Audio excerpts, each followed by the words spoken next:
Real Estate Heat TV. My name is Michelle and I'm with Princess Homes.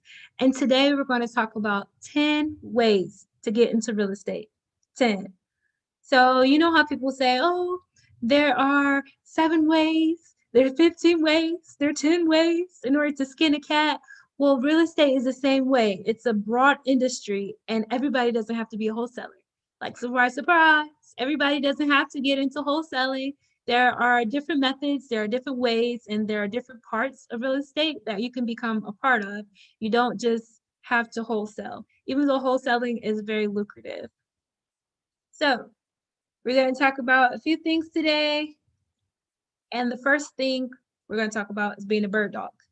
So, a bird dog is basically a person that finds properties for investors. So, they go out, they find great deals, let's say 50% off. So, say a property is $100,000 and you find a house that is $50,000. So, you found the house for $50,000, you get the price, you get where the neighborhood is, you get the amount of bedrooms, etc. And when you give that information to that investor and that investor actually closes on the property, they'll cut you a check for between $500 and to $1,000. So that's pretty much the industry standard. If you're a bird dog, you just give them over that information, and if they close on that property, then they'll give you some money. So they'll give you coins. So signs. So certain investors or brokerages, they want to put their signs out there. The We Buy Houses, I'm sure you've seen them on every corner. You get paid a little bit of money for it, but the point is for you to go out and to investigate and to look at different neighborhoods, know which neighborhoods are doing well or are up and coming, etc. So it helps you learn your neighborhood well. So you're basically driving around. And when you're driving around, they call it, driving for dollars. So you can do both. So you're a bird dog and you're putting out these signs, you're making coins. So you're making money being a bird dog, putting out signs, and then also with that information that you have from the signs and the bird dog, you're setting yourself up to be a great wholesaler, and you're setting yourself up if you want to buy and hold to find great properties at discounted properties. Why? Because you're out there and you're in the field. You're not just standing by. Okay, so getting hired. So there are companies that will hire you as an acquisition specialist, for example. So the acquisition specialist, their main job, they're cold calling, they're emailing, they're doing various things in order to get sellers on board, in order to get buyers on board. And also you have to be good at managing your lead list. So basically these companies have people that pound the phones. They're calling people, and they're emailing and they're having meetings with buyers and sellers, and they're setting it up basically for the investor to execute the deal. And some acquisition specialists, they also they do contracts, so they send out offers. So that's something good to know as well. So you'll learn under somebody else's dime. You'll learn pretty much the basics and the things that you need to know in order to set up your first deal. So this is how you can get in the game, and you can learn for free, basically. Learn for free, you learn it and you earn it. That's what you're doing. So an administrator slash the receptionist. So if you become an administrator or receptionist at a brokerage or an investor, their business, then you can definitely learn that way as well, because you'll be booking appointments, you'll be speaking to sellers and buyers, you'll be hearing the investor or the realtor talk. So you start to learn certain lingo, and you start to become warmer to certain concepts that may be foreign to you. So that's another way. A property researcher. Some companies hire researchers, meaning you're looking up public records to see who owns properties and, let's see, the West Side. So certain distressed properties, et cetera, or whatever the criteria is for that investor, even mobile homes, you're learning who's the owner of these properties. And then that information is very valuable for people who are trying to set up deals. So basically what you're doing is you're getting the baseline and the skills necessary in order to formulate your own deals, and you're learning and you're earning at the same time.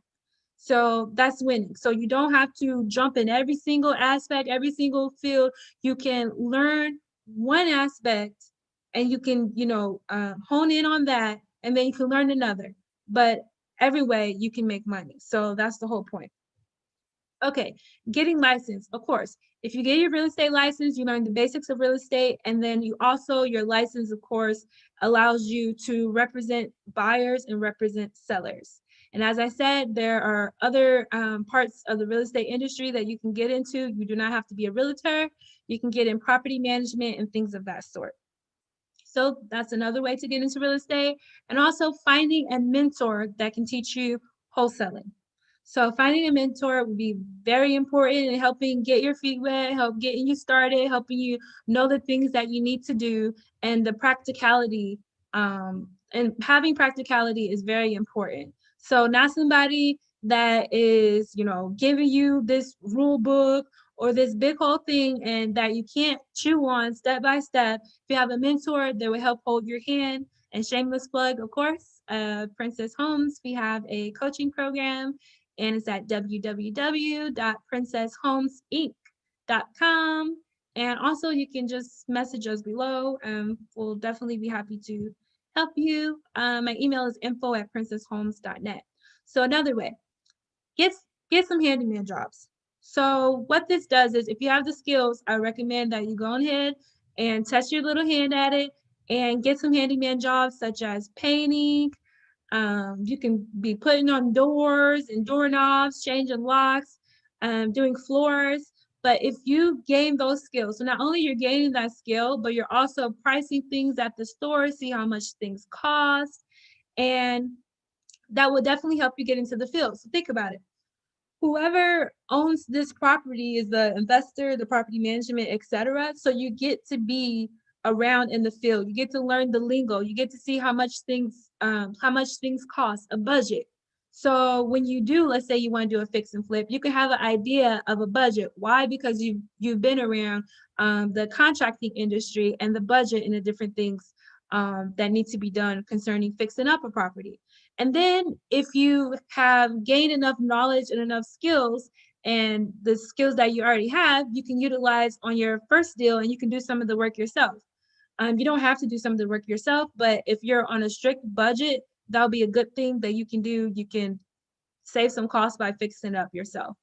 So you can become a marketer for realtors. So if you are good with lead generation, etc., if you're generating these leads, then you know some buyers, you know some sellers, and not only can you make money from the realtor for paying you for that information, you have that information stored. So that will give you a great idea of not only what's going on and who's buying, so what type of demographic is buying, and that will help you target your buyers when it comes to marketing your own property. So the next thing, last but not least, loan signing agent. So if you become a loan signing agent, you can hook up with title companies in various places, and they will have, of course, the seller, the buyer, the lenders. So you can see who's lending around town. You can see what source of buyers, as far as big time investors. So you're really getting in on what's going on, and also the lingo. So you get to know what happens at closing because that's very important, and you get to make money. Of course, loan signing agents make money from one contract. You helping somebody figure out their lending information and getting it notarized, etc. From that one contract, you can make about $200. So it ranges, but you can. It's more money than a general notary. So you're making 75, you're making 100, you're making 200, you're making coins. So you're making coins and you're learning and you're earning at the same time. So the 10 things that we talked about today, the first thing that we talked about is becoming a bird dog, planning, planning for sale signs in yards for different realtors or on those posts for different realtors or investors, getting hired as an acquisition analysis, being an administrator or receptionist, being a property researcher, getting your real estate license, or finding a mentor to teach you wholesaling, aka us, aka the Heat TV. You can contact us, or you can get some handyman jobs or become a marketer for realtors. And last but not least is a loan signing agent. So thank you for watching today, the Real Estate Heat TV. If you have any questions, you can comment below. And also my email is there, info@princesshomes.net.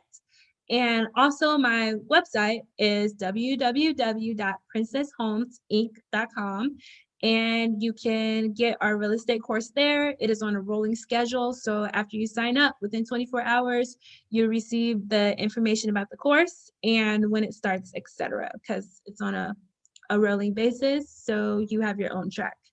So thank you for joining us. And this is the Real Estate Heat TV. Bye.